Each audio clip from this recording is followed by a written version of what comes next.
सुगस ये वाला वीडियो सिर्फ स्पेसिफिकली अडानी पावर पर नहीं रहने वाला बल्कि मार्केट एज अ होल।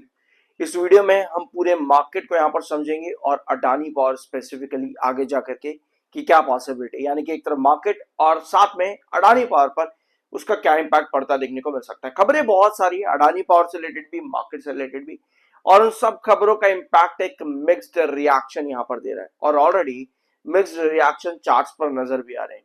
शुरुआत करते हैं आज के इस वीडियो की। पहले हम मार्केट के बारे में डिस्कस करेंगे, फिर हम आएंगे आपके अडानी पावर पे, और सेंसेक्स का भी चार्ट आपको इस वीडियो में मिलने वाला है।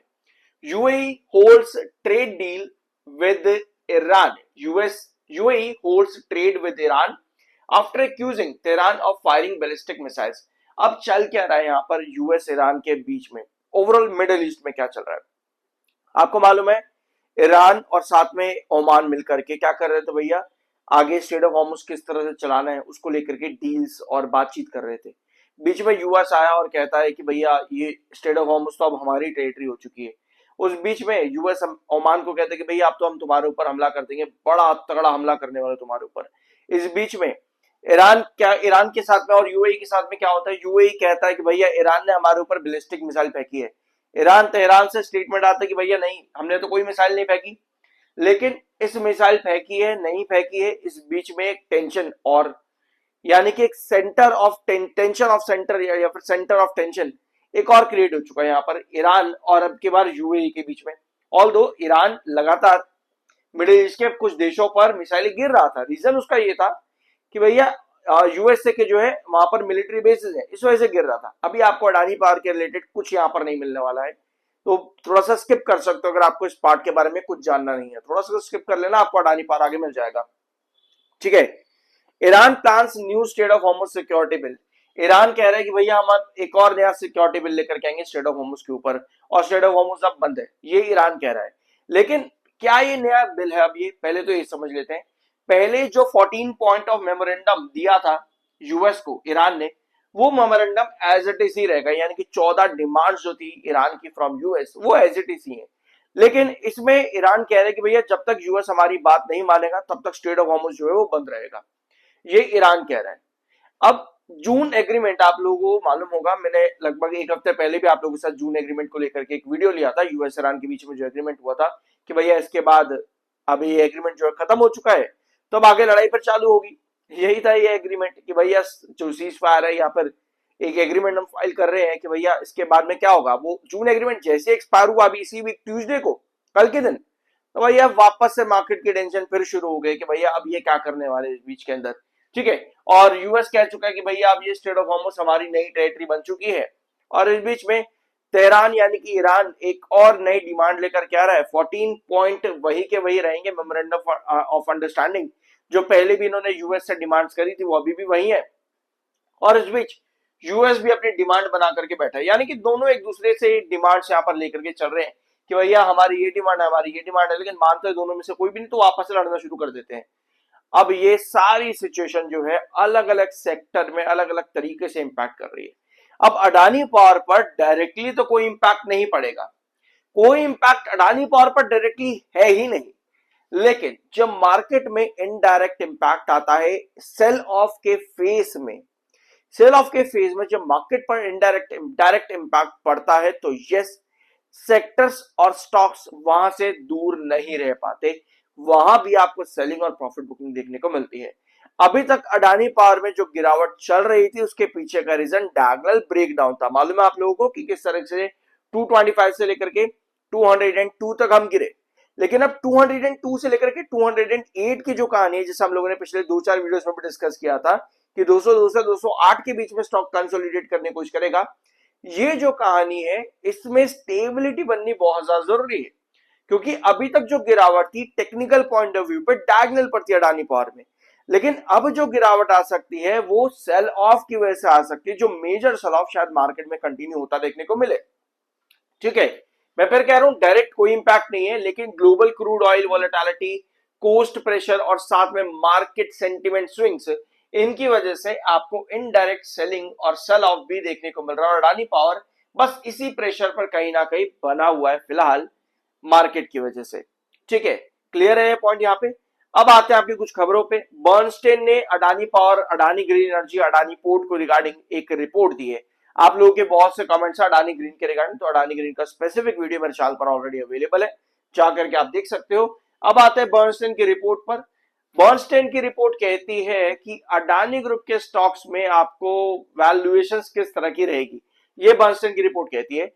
आउट परफॉर्म की रेटिंग इन्होंने दी है अडानी पोर्ट्स को, अडानी पावर को और अंबुजा सीमेंट को भी, लेकिन अडानी ग्रीन एनर्जी पे इन्होंने अंडर परफॉर्म की रेटिंग दी है, क्योंकि इनका मानना है कि कंपनी की अडानी ग्रीन एनर्जी की जो वैल्यूएशन है वो ऑलरेडी रिच वैल्यूएशन पर चल रहा है। रिच वैल्यूएशन मतलब ये हाई वैल्यूएशन इनका मानना है अडानी ग्रीन एनर्जी का है, जिसकी वजह से अंडर परफॉर्म की रेटिंग, यानी कि अगर मार्केट बढ़ता भी है तब भी अडानी ग्रीन की कहानी आपको नीचे ही जाती देखने को मिलेगी, ये कहना है बर्नस्टेन का। बर्नस्टेन की रिपोर्ट ये कहती है, लेकिन प्लीज कोई भी रिपोर्ट मार्केट में हो पहले प्रॉपर रिसर्च और एनालिसिस करो कि चार्ट्स क्या बता रहे हैं, क्योंकि गिरावट होने का मतलब ये नहीं कि भैया गिरावट होती ही रहेगी, कई बार चार्ट्स में रिवर्सल पॉइंट्स भी आ जाते हैं, तो उनको जरूर चेकआउट जाकर के कर लेना। वेराज अडानी पावर में आउट परफॉर्म की रेटिंग इन्होंने दे रखी है और टारगेट दिया है अडानी पावर को 220 रुपीज का। अडानी ग्रीन एनर्जी में बड़ा डाउनफॉल का टारगेट है 980 रुपीज पे, ठीक है। तो 220 अडानी पावर, अडानी ग्रीन में 980 रुपीज।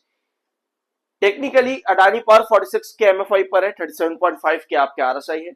अब आते हैं अडानी पावर के चार्ट पर, फिर हम सेंसेक्स के चार्ट पर भी आएंगे, ठीक है। सब्सक्राइब कर देना अगर अभी तक नहीं किया है तो। ये आपका अडानी पावर का चार्ट डेली टाइम फ्रेम का, ये डेली टाइम फ्रेम का चार्ट क्या इंडिकेट कर रहा है, अब भी वही कहानी, कोई चेंज यहां पर नहीं आया है। 7 ईएमए अभी भी 21 ईएमए के नीचे है, जो कि बेयरिश सिग्नल इंडिकेट करता है। लेकिन इस गिरावट के बीच में अगर आप देखोगे आज दिन के आखिर में थोड़े बहुत बार यहां पर बने हैं। अगर मैं 1 आवर टाइम फ्रेम पर चेक करूंगा तो कुछ इस तरह से कैंडल्स का फॉर्मेशन है। 1 आवर टाइम फ्रेम पर भी चार्ट बेयरिश है, लेकिन आज की लास्ट जो कुछ कैंडल्स ये आपको यहां पर देखने को मिल रही है, ये इंडिकेट करे कि भैया 205 तक अगर हम पहुंचते हैं, 205 को अगर हम कमिंग सेशन में सस्टेन करने में कामयाब हुए तो हम एक्सपेक्ट कर सकते हैं 208, लेकिन उसके लिए 205 सस्टेन करना बहुत जरूरी रहेगा अडानी पावर में। ये अभी आपको चार्ट इंडिकेट कर रहा है कि भैया 205 पर अगर हम आते हैं तो ही हम छोटी मोटी रिकवरी शो करेंगे, राइट। कल के सेशन में भी आपको 208, कल और परसों के सेशन में भी आपको 208 रुपए देखने को मिला, 202 से 208 है ना। यही चीज हम लोग डिस्कस करी थी लास्ट वीडियो के अंदर परसों के दिन कि 202 से 208 देखने को मिलेगा यहाँ पर, ठीक है। तो 208 भी आपको यहाँ पर देखने को मिला। अब ये चार्ट बता रहे कि भैया 205 अगर मुझे सस्टेन कराते हो तो ही मैं 208 आऊंगा। और दूसरी तरफ आपको ये चार्ट बता रहा है, एक चीज नोट करना कि ये अप ट्रेंड के लिए आपको क्या चाहिए, ये चाहिए अप ट्रेंड के लिए गिरावट आपको तब मिलती है जब यहां पर 202 अगर कमिंग वीक्स में या कमिंग सेशन में अडानी पावर 202 तोड़ता है, दैट मींस कि हम यहां पर फिर से एक नए फॉल के लिए जा रहे हैं, ठीक है। तो अप ट्रेंड की पॉसिबिलिटी यहां से यहां तक की है। 202 अगर तोड़ता है तो हमको यहां पर फॉल देखने को मिल सकता है। अडानी पावर के चार्ट ये अभी इंडिकेट कर रहे हैं 1 आवर टाइम फ्रेम के अकॉर्डिंग। अब आते हैं हम सेंसेक्स पे। सेंसेक्स क्या कर रहा है भैया, लगातार गिरावट है, 79,000, 78,500। ये रिजेक्शन जब से सेंसेक्स ने तोड़ा है, बहुत इंपॉर्टेंट रिजेक्शन है आपके सेंसेक्स का। जब से ये रिजेक्शन पर कुछ थोड़ी बहुत स्टेबिलिटी बनी थी, ऑल्दो सेलर बार बार आ ही रहे थे यहां पर, तब से लगातार गिरावट है सेंसेक्स में।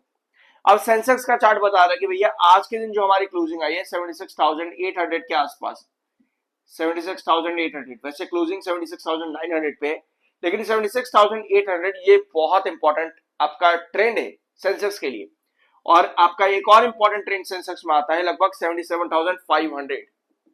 ये दो ट्रेंड सेंसेक्स बता रहा है कि हम कहीं ना कहीं स्टेबिलिटी बनाने की कोशिश कर सकते हैं टुवर्ड 77,500, लेकिन 77,500 हमारा एक रिजेक्शन बन चुका है। तो हो सकता है सेंसेक्स यहां पर कुछ रिकवरी बनाने की कोशिश करे, लाइक फॉर एग्जांपल अगर 77,500 आता है तो हम एक्सपेक्ट करेंगे कि यहां पर अभी भी आपको गिरावट ही देखने को मिले शायद मार्केट के अंदर, क्योंकि यूएस ईरान सिचुएशन अगर इसी तरह से रहती है तो हम एक्सपेक्ट कर रहे हैं कि अभी आपके पास मार्केट में और फॉल की पॉसिबिलिटी है। और क्रूशियल बेस सेंसेक्स का लगभग है 76,500 के आसपास, हाँ 76,500, ये एक क्रूशियल बेस है सेंसेक्स का। तो मुझे पर्सनली लगता है कि सेंसेक्स कहीं ना कहीं 76,500, अगर 77,500 कल के सेशन में रिटेन नहीं कर रहा तो हम यहाँ पर 76,500 की तरफ कहीं ना कहीं ड्रॉप कर रहे हैं सेंसेक्स में इसी वीक के अंदर, ठीक है, तो देखते हैं आगे क्या पॉसिबिलिटी बनती है, क्या मार्केट की सिचुएशन और क्या ग्लोबल सिनेरियो क्रिएट होता है, उस पर ही डिपेंड करेगा कि मार्केट में जो सेल ऑफ है ये कंटिन्यू रहेगा या पर नहीं। डायरेक्ट इंपैक्ट कुछ नहीं है, जस्ट चार्ट्स जो पहले डायगोनल का प्रेशर दे रहे थे, अब मार्केट के सेल ऑफ का भी प्रेशर अडानी पावर यहां पर झेल रहा है। सो ये वीडियो अडानी पावर से रिलेटेड, कुछ नया जानने को मिला, सब्सक्राइब करना मिलता अगले वीडियो में।